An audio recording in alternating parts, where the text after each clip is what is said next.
Bom dia, o professor Fausto Castilho. Atrás. Tá, obrigado. Ô, professor, chegamos na hora? Tudo bem? Como está? Marcaram 10 horas? Estamos 10 horas aqui. E estão na horinha certa. É certo. Tudo bom? Com licença. Professor, você gostou do resultado final dessa edição bilíngue do Ser e o Tempo, do Heidegger?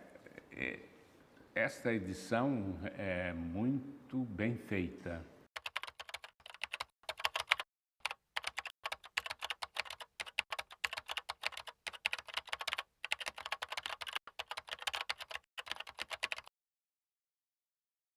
Que eu saiba, é a única edição bilíngue deste livro em todo o Ocidente.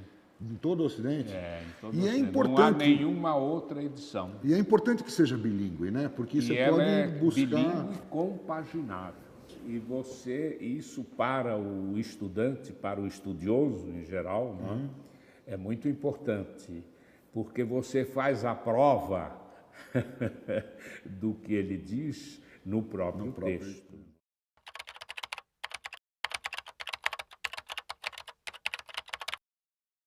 Quando você fala em Heidegger, você tem de dizer qual deles, porque são três. Existe um primeiro Heidegger, falando na sucessão, não é?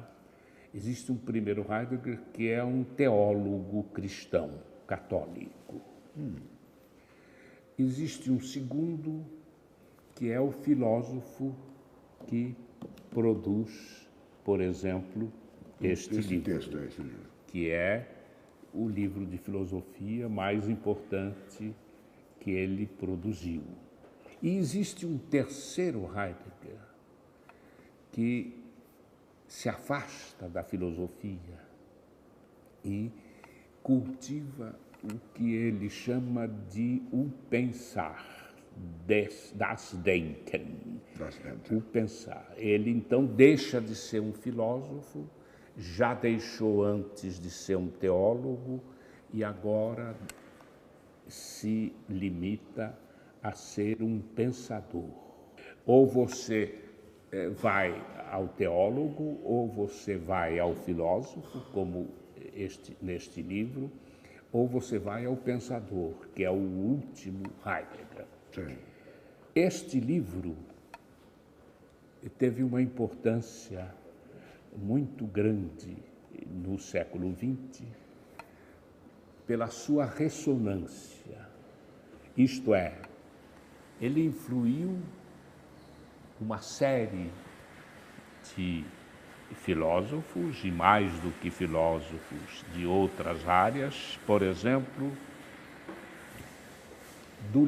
deste livro depende Gadamer, depende Marcuse, depende Löwit, depende Hannah Arendt, Bieswanger, Emil Steiger, Sartre. Sartre, por exemplo,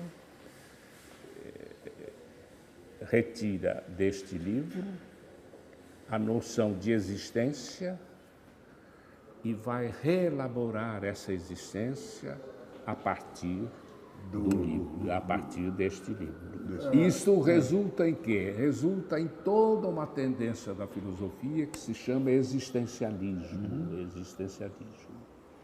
O filósofo é muito importante em Heidegger, é muito importante. Só que, no final, depois de publicar este livro, ele vai se afastar pouco a pouco da filosofia e vai elaborar um pensamento que procura negar, não apenas se afastar, mas negar a filosofia. É mesmo? Então, o senhor vê que falar em Heidegger como tal não é suficiente. É preciso... Falar um pouco de cada um. Isto, é preciso prestar atenção em qual dos Heideggers você está se referindo, a qual dos Heidegger você está se referindo. Por que o senhor resolveu... Esse livro, esse trabalho de tradução que o senhor fez aqui, desse livro, demorou muito tempo para fazer isso aqui? Muito tempo. Eu ouvi falar em Heidegger quando, aqui em São Paulo, começaram a chegar alguns exemplares da revista do Sartre. Por aí, eu soube da existência de Heidegger, porque 2 ou 3 números dessa revista publicaram uma polêmica a respeito da adesão dele ao nazismo. Essa foi uma outra faceta, né? A época era logo 1947, eu acho, 46, 47. Pós-guerra. Logo depois da guerra, isto era um tema bastante incandescente. Vamos dizer assim, no mínimo. Depois disso, eu assisti uma aula de um professor francês que passava aqui por São Paulo, em que ele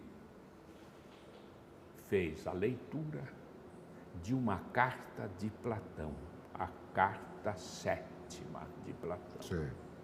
E aquilo te mexeu com você? Aquilo, eu descobri que havia filosofia, eu não sabia o que era.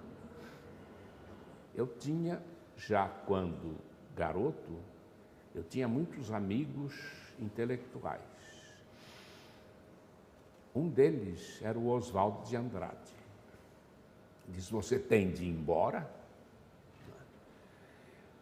podendo ir, você deve ir, só que eu não sabia para onde. A Sorbonne tinha o melhor corpo docente em filosofia. Em 49 eu entrei para o curso de filosofia lá da Sorbonne e fiquei o tempo todo até concluir. Quando estava mais ou menos na metade do curso, Merleau-Ponty, que era meu professor, me disse que o Heidegger ia voltar a dar aulas. Isso depois daquela Depois da desnazificação. Da desnazificação. Foi assim que eu acabei indo assistir ao curso de Heidegger, que se chama Que Significa Pensar, publicado posteriormente. O curso foi em francês ou em alemão, professor? Em alemão. Você já falava... Agora, eu tinha estudado alemão durante aqueles anos todos por causa do livro. É mesmo? Por Olha que causa interessante. Então, por causa desse livro, você foi aprender alemão. Eu pertencia a um pequeno grupo de estudantes que estudava alemão a partir do livro. Muito legal. Quer dizer que a minha embocadura nesse livro data do meu tempo de estudante. De rapaz, do tempo de estudante. Não é? E é isso que eu preparei para os meus alunos, no fundo, porque quem vai se beneficiar mais com esta edição são os estudantes de filosofia. Porque tem aqui o paralelo entre o alemão... A possibilidade de fazer o tempo todo a comprovação. Porque é difícil traduzir do alemão, principalmente textos de filosofia, para o português, né? A gente não tem, vamos dizer assim, correspondências. Você tem de inventar um mundo de coisas em português. Tem que inventar palavras, né? Ou conceitos, vamos dizer assim, né? Você tem que traduzir o conceito. Você tem de ser fiel ao que o filósofo diz, mas com palavras em português, coisa inédita, porque não há tradição filosófica na língua portuguesa. Então, esses pensares todos dele aqui não correspondem. O pensar dele não corresponde em português, não tem um texto. Você tem de inventar muitas coisas. Agora, você teve que estudar mais alemão para fazer essa tradução completa, né? Claro, você não ficou só naquele... Sim, claro. Eu tive de ir adiante, não é? Eu tive de ir... Porque não é qualquer um, não é qualquer tradutor, inclusive, que tem que ter. Primeiro, esse teu conhecimento de filosofia para fazer uma tradução desse tipo, né? E um conhecimento bastante profundo da língua alemã, não é? Mas o mais importante é o português. Né? Para poder buscar soluções. Você pode conhecer bem o idioma do autor, alemão, francês, inglês, o que seja, mas o seu português não é suficiente. Então, qual é o segredo? É você estudar novamente o português a partir do latim.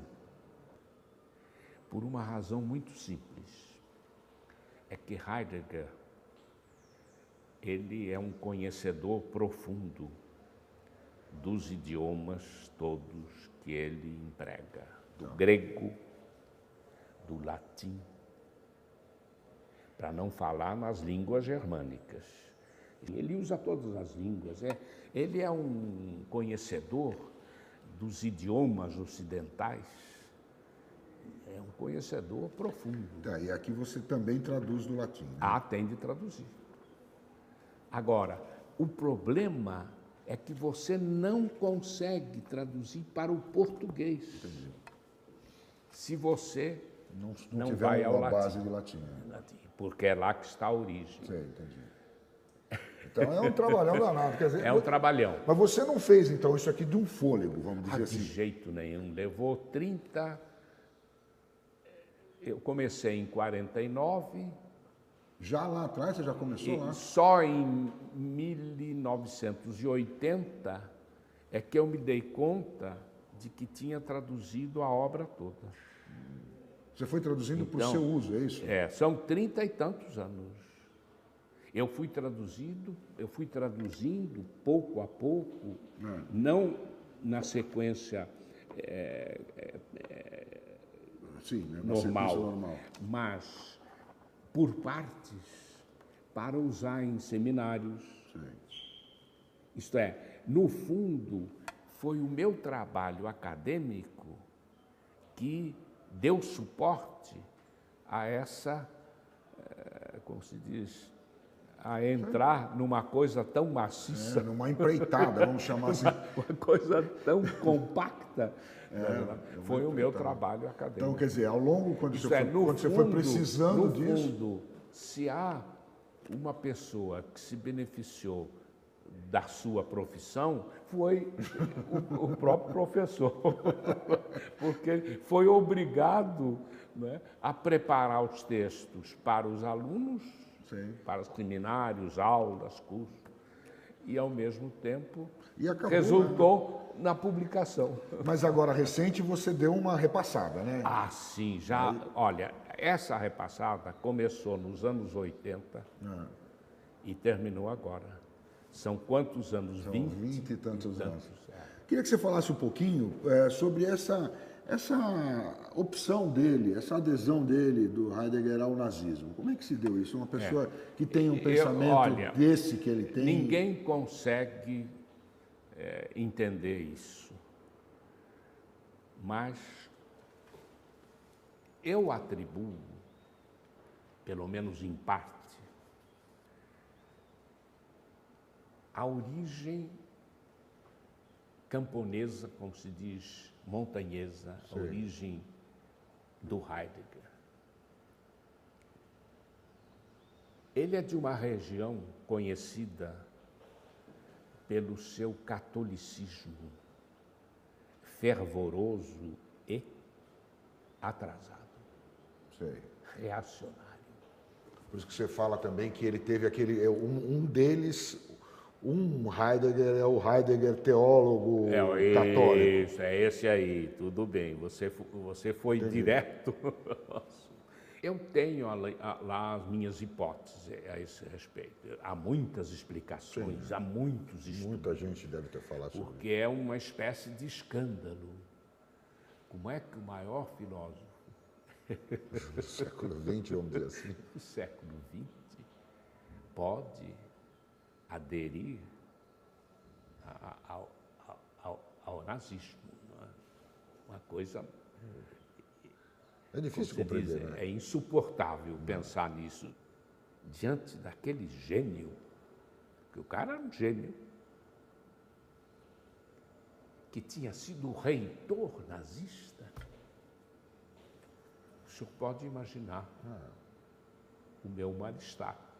Mas aprendeu muito ali com ele. Ele é Heidegger.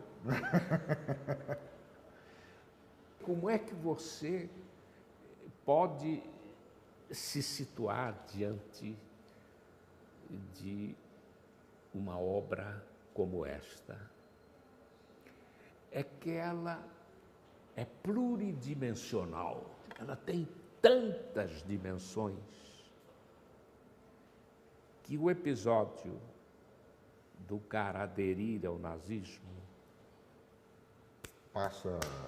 diante dessa multiplicidade de aspectos que são aspectos que pegam toda a história da filosofia desde os gregos. Ele trata de tudo. Trata disso com a maior tranquilidade. Ele é senhor da matéria. Agora, como é que pode aderir ao nazismo? Você passa a sua vida E não consegue descobrir. sem conseguir entender este episódio.